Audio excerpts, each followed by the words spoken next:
Bismillahirrahmanirrahim. Assalamualaikum warahmatullahi wabarakatuh.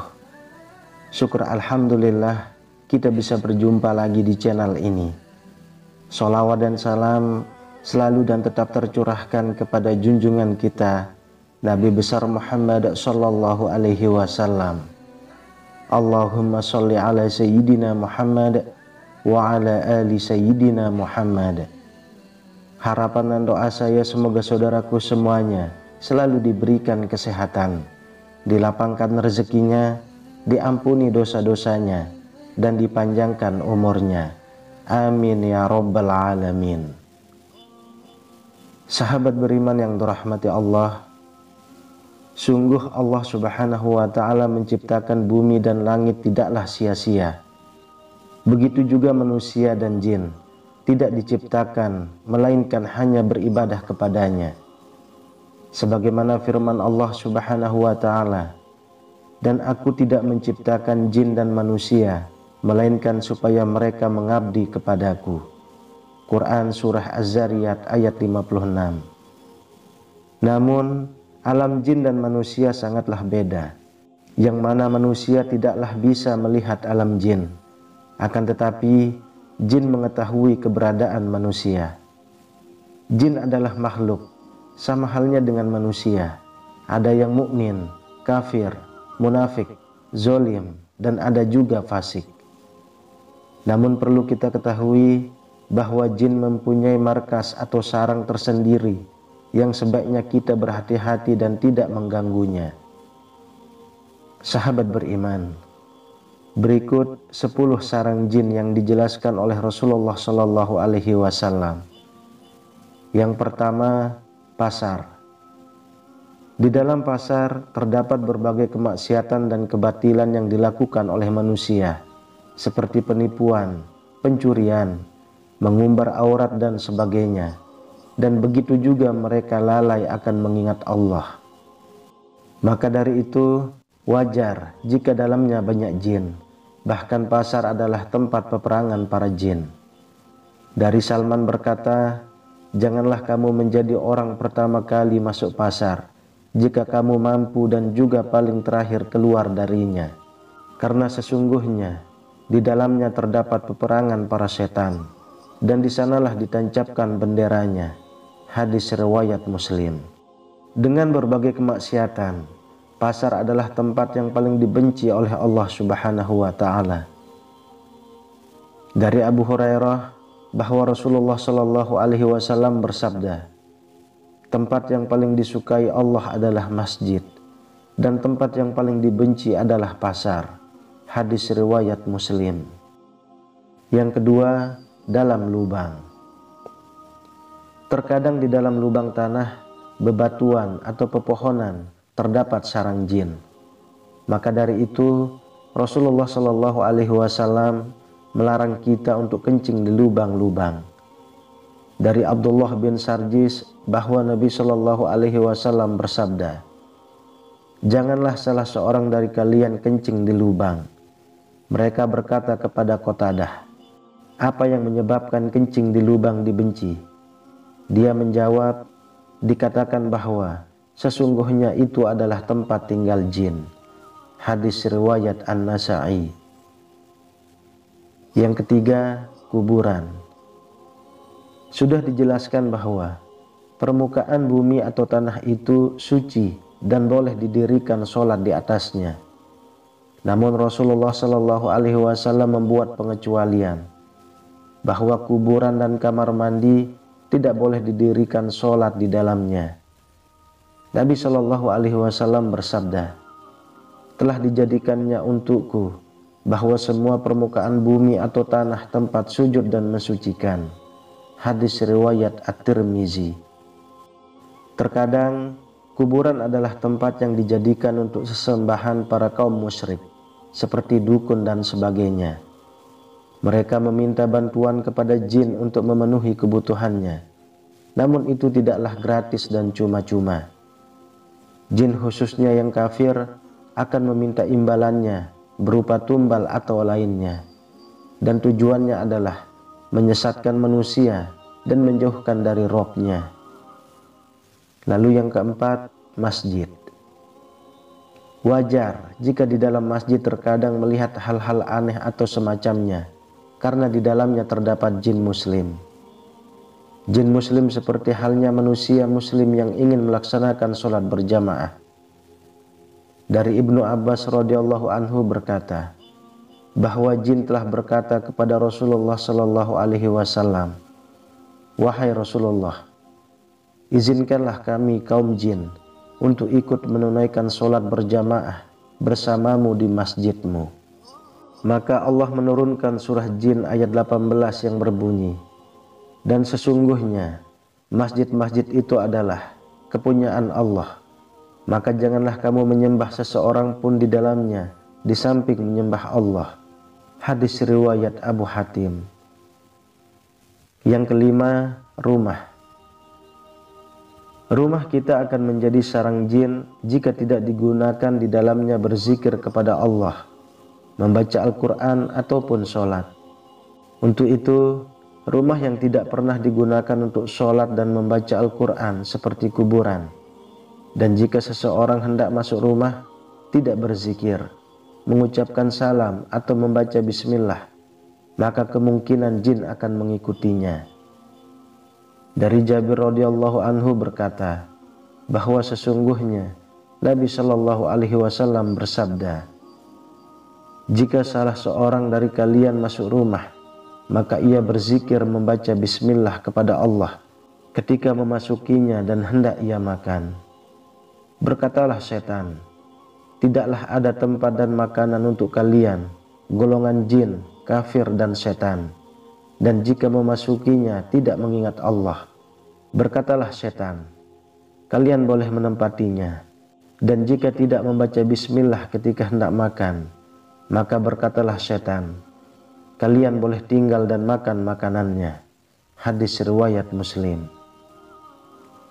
Apabila seseorang lupa membaca bismillah ketika hendak makan, maka dianjurkan membaca bismillahi awalahu wa akhiruhu. Dari Aisyah radhiyallahu anha bahwa Nabi Shallallahu alaihi wasallam bersabda, "Jika di antara kalian makan, maka hendaklah mengingat Allah Ta'ala. Dan jika lupa mengingatnya di awalnya, maka ucapkanlah dengan menyebut nama Allah di awal dan di akhir." Hadis riwayat Abu Daud.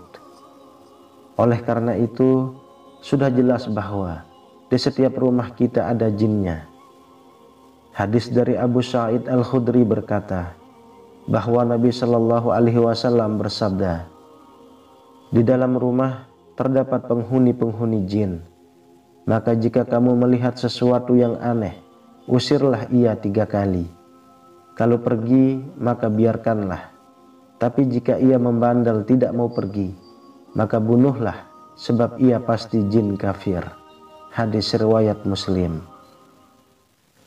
Dan Rasulullah Shallallahu alaihi wasallam bersabda, "Tidak ada satu rumah orang muslim pun kecuali di atap rumahnya terdapat jin muslim.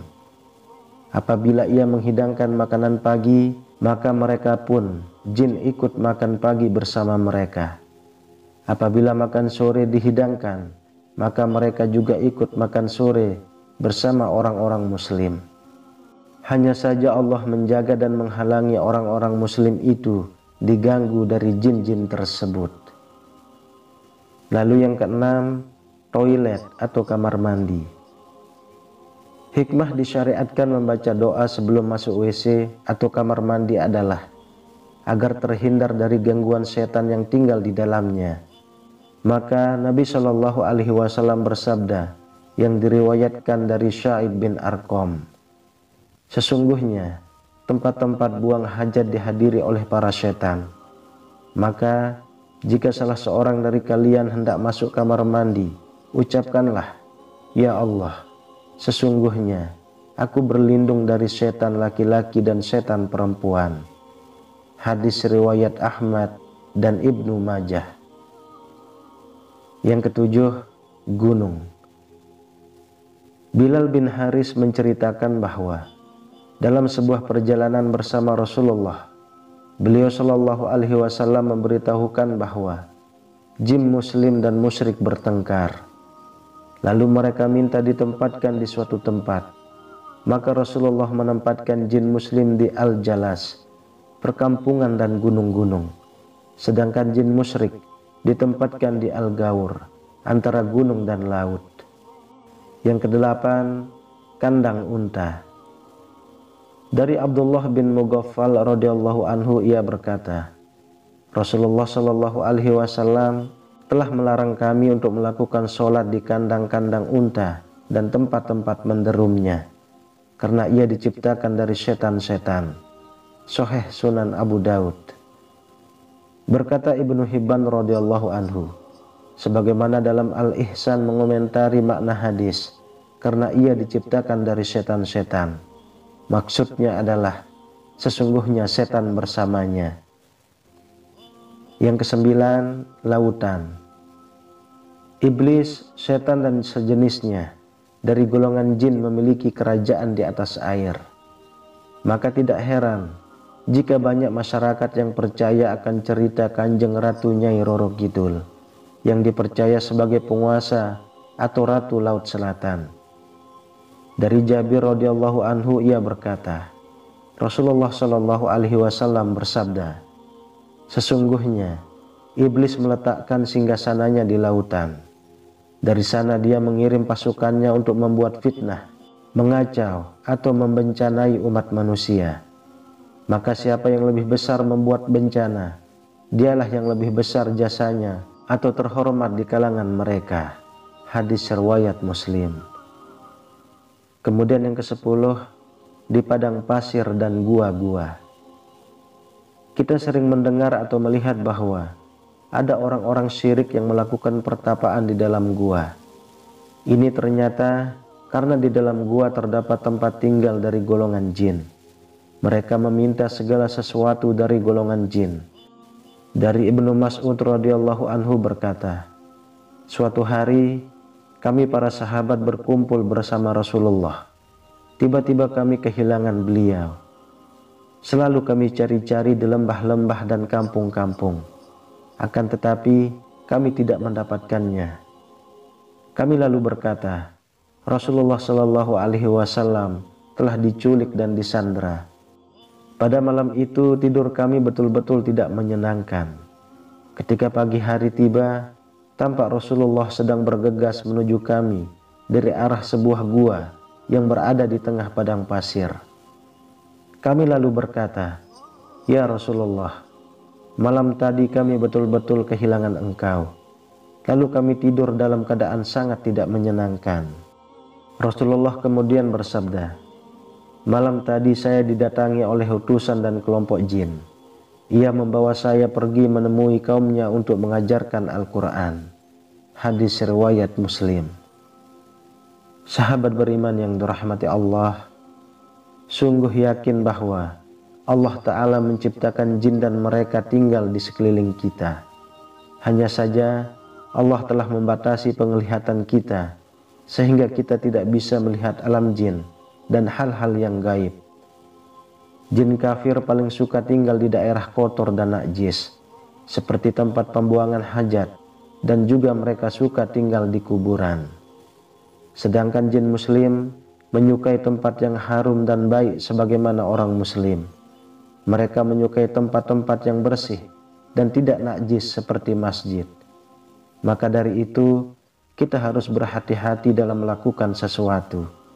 Dan alangkah baiknya kita awali segala perbuatan baik kita dengan bacaan bismillah.